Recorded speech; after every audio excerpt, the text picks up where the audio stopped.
एक तो सच्चा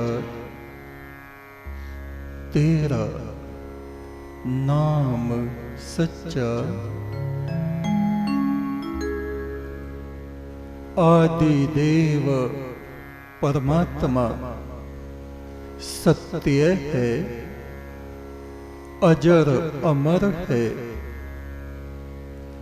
उसकी आराधना करने वाले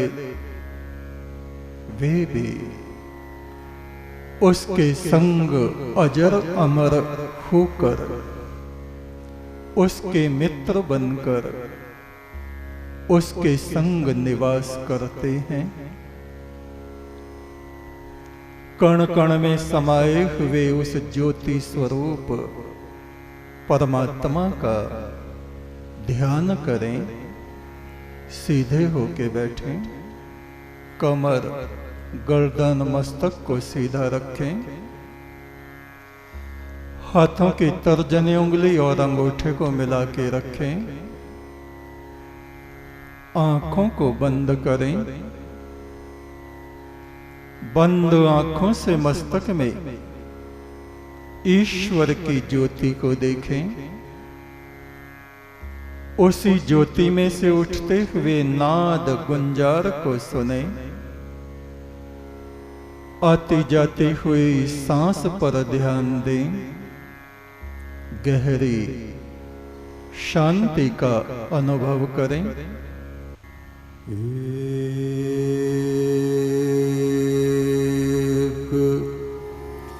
तो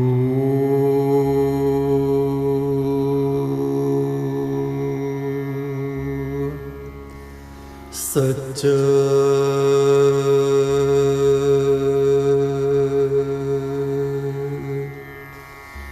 तेरा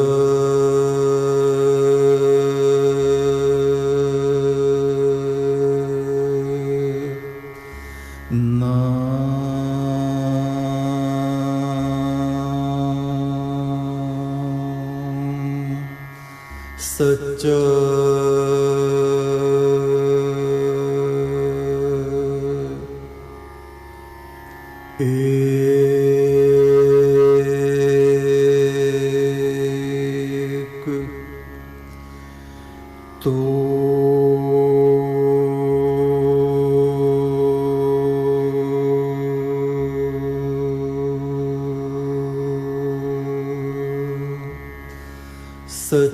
एक तो सच्चा तेरा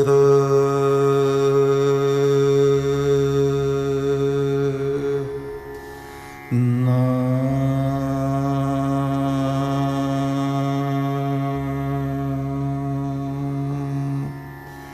सच्चा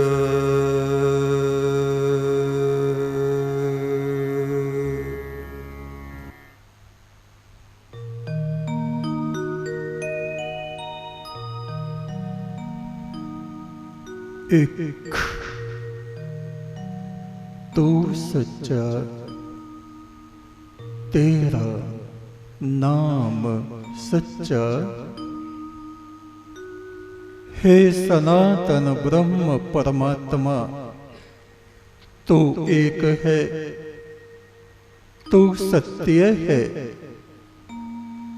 तेरे नाम को जपने वाले तुझ तक पहुंचकर तुझ में एकाकार हो जाते हैं, परम शांति और मोक्ष को प्राप्त कर लेते हैं। ऋग्वेद के ऋषि कहते हैं, ओम प्रेता जयता नर इंद्रो वह शर्म यच्छतु। तुम मनुष्य बनकर जब इस पृथ्वी पर आ ही गए हो तो तुम इस प्रकृति में इसके नाशवान तत्वों में अपने मन को मत उलझाओ। उस ब्रह्म शिखर की तरफ को उड़ान भरो। उग्रावह संतो बाहवो अनादृश्य यथा सथ उत्कृष्ट पुरुषार्थ से, साधना से देव बनकर उस परम पुरुष परमात्मा का वरण करो। तुम इस धन को, संपदाओं को, जगत की नाशमानताओं को अपना मित्र ना बनाओ। ये तो परछाइयों की तरह हैं, आज हैं और कल नहीं। उस सनातन पुरुष को तुम अपना मित्र बनाओ, जो हमेशा हमेशा आदिकाल से और अब तक तुम्हारी आत्मा के संग संग विचरण करता है, क्योंकि तुम्हारी बुद्धि को, आत्मा को प्रकृति ने ढक दिया है। ईर्ष्या, द्वेष, क्रोध, कामनाओं ने इस बुद्धि को ढक दिया है। इसलिए तुम्हारे अति निकट होते हुए भी उस ज्योति स्वरूप परम आत्मा को, परम ब्रह्म को तुम देख नहीं पाते, महसूस नहीं कर पाते। किसी की आंखों पर कोई हाथ रख दे तो उसको दिखना बंद हो जाता है। ऐसे ही इस प्रकृति ने, इस माया ने, इस जगत की तृष्णा ने तुम्हारी आंखों पर हाथ रख दिया है और तुम्हारी आंखों के सामने अंधकार ही अंधकार है, या संसार के भोगों की चमक ही चमक है। वो आदि पुरुष तुम्हारी चेतना, प्रज्ञा चक्षुओं से ढक गया है। साधना आराधना के द्वारा, सत्कर्मों के द्वारा, आत्मा के विज्ञान के द्वारा, योग साधना के द्वारा उस परम तत्व को अपने ही शरीर में, अपने ही आत्मा में आत्मसात किया जाता है।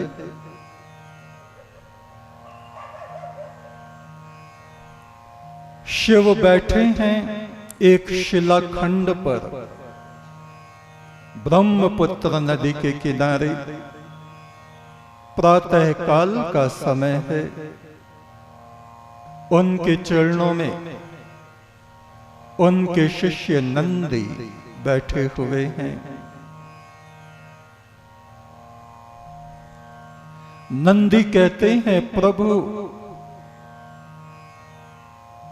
ये आत्मा किस तरह से मलिन हो जाती है। ईश्वर के यहां से तो ये प्रकाशमान ज्योतिर्मान ही अवतरित होती है, उतरती है। कौन से तत्व हैं जो इस आत्मा की ज्योति को मलिन बना देते हैं? शिव ने कहा, हे नंदी, जब तक ये जीवात्मा इस स्थूल शरीर को धारण नहीं करती, ज्योतिष शरीर में रहती है, तो ये सभी सिद्धों को, देवगणों को और ईश्वर की आभा को भी देखती रहती है, ज्ञान तत्व में स्थित रहती है। किंतु ये भौतिक शरीर माया का विग्रह है।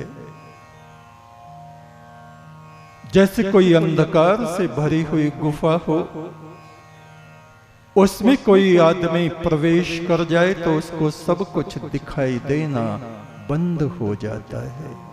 ऐसे ही ये पंच तत्व से बना हुआ शरीर गुफा की तरह है, और इस गुफा में आत्मा प्रवेश करती है तो उसकी ज्ञान शक्ति नष्ट प्रायः हो जाती है। थोड़ा बहुत चेतन तत्व उसका जागृत रहता है, और उस चेतन तत्व को भी ये मन, बुद्धि और इंद्रियां अपने में सोख लेती हैं, और ये जीवात्मा ऐसी रह जाती है जैसे कोई राजा महाराजा अपने राज्य को हार गया हो, लुट गया हो, और वनों में अकेला विचरण कर रहा हो। पुनः इसके जागरण के लिए सतगुरु का संग, सतपुरुषों का संग करना पड़ता है। उनके संग से धर्म बुद्धि जागृत होती है।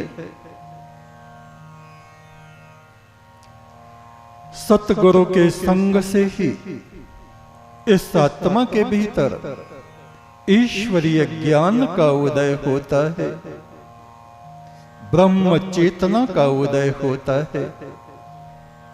साधना, आराधना, मंत्र जप, सत्य और ब्रह्मचर्य के द्वारा, यम नियम के पालन के द्वारा इसके भीतर सुप्त अवस्था इसकी दूर होती है, और धीरे धीरे इसका जागरण होना शुरू हो जाता है। हे नंदी, एक जन्म में तुम वृक्ष देवता थे। देखो, ये जीव केवल देवताओं के शरीर में ही नहीं, मनुष्य और पशु पक्षियों में ही नहीं, वृक्षों तक में जाके स्थित हो जाता है, जड़त्व को धारण कर लेता है। किंतु उन वृक्षों में भी अलग अलग गुणवत्ताएं हैं। कुछ वृक्ष देवताओं जैसे कहलाते हैं, जिनके भीतर से ईश्वरीय तरंगें उठती रहती हैं। कल्प वृक्ष, पीपल आदि ये देव वृक्ष कहलाते हैं। फल और फूलों से लदे हुए वृक्ष रजोगुणी कहलाते हैं। वे अपने फलों से दूसरों को संतुष्ट करते हैं, फूलों से प्रसन्नता प्रदान करते हैं। वृक्षों में तीसरे प्रकार के तमोगुणी वृक्ष होते हैं, निकृष्ट स्वभाव के कीकर। उसके निकट जाओ, कांटे ही कांटे, कपड़े फट जाते हैं, पैरों में हाथों में कांटे चुभ जाते हैं। और भी कहीं कहीं वनों में नरभक्षी वृक्ष भी पाए जाते हैं। कीट पतंगे पक्षी उन पर बैठ जाएं तो वे उनको ऐसे झप्प से जकड़ लेते हैं और उनके रक्त को चूस लेते हैं। यहां तक कि कोई मनुष्य भी उन वृक्षों के नीचे अज्ञान के कारण, बिना जानकारी के कारण चला जाए तो वे डालियां झुक के ऐसे उसको जकड़ लेती हैं और तब तक नहीं छोड़ती जब तक उसके रक्त को चूस नहीं लेती। ये पैशाचिक, पिशाच स्वभाव वाले वृक्ष होते हैं। ऐसे ही मनुष्यों में भी सतोगुणी, रजोगुणी, तमोगुणी व्यक्ति पाए जाते हैं। उस जन्म में तुम सतोगुणी वाले देव वृक्ष बने, वृक्ष देवता बने। वृक्षों पर अच्छे पक्षी, बुरे पक्षी, मांस भक्षी और अन्न खाने वाले पक्षी, सभी तरह के पक्षी आकर के बैठते हैं। ये वृक्ष एक समुद्र के किनारे पर था और उससे मिलने के लिए 2 हंस पुत्र वहां आया करते थे। उनके आने से वो वृक्ष देवता बड़ा प्रसन्न होता कि चलो कोई धर्म चर्चा करने वाला, सुनने वाला मेरे निकट आया। वे दोनों हंस पुत्र जगह जगह ऋषियों के आश्रमों में जाते, मुनियों के आश्रमों में जाते और उनके दिव्य वचनों को सुनते, वेद मंत्रों को सुनते। उन्होंने वो वेद मंत्र याद किए हुए थे और वे उन्हीं का जिक्र वहां पर उस वृक्ष पर बैठकर आपस में किया करते। उस वृक्ष देवता ने एक दिन कहा, हंस पुत्रों तुम धन्य हो, धन्य हो, तुम मेरे अतिथि हो। मैं तुम्हारा क्या सत्कार करूं? कहो तो स्वर्ग के फल मैं तुमको ला करके दूं। मेरी आत्मा तुमसे बहुत संतुष्ट है, प्रसन्न है। उन हंस पुत्रों ने कहा, हे वृक्ष देवता, हम तो आपकी इतनी ही बात से प्रसन्न हो गए हैं। हम चाहते हैं कि तुम्हें सप्तऋषियों से मिलवाएं, किंतु तुम्हारा तो जड़ स्वरूप है, तुम चल फिर नहीं सकते। क्या हम सप्तऋषियों को यहीं पर बुला लाएं? वृक्ष देवता ने कहा, हंस पुत्रों, परमात्मा ने मुझको वो शक्ति प्रदान की है कि मैं तुमको लेकर भी आकाश मार्ग में गमन कर सकता हूं। आप कहिए किस दिशा में चलना है और कहां जाके उतरना है, आप मुझे निर्देश कीजिए। वे दोनों हंस पुत्र बड़े प्रसन्न हुए। कहा, ये तो बड़ा उत्तम वचन आपने कहा। चलिए सप्तऋषियों के आश्रम में उत्तर दिशा में ईशान कोण पर आप चलें और वो वृक्ष जमीन से उखड़ के अपने पिछले जन्मों की रिद्धि सिद्धियों के कारण आकाश में उड़ान भरने लगा। चलते चलते चलते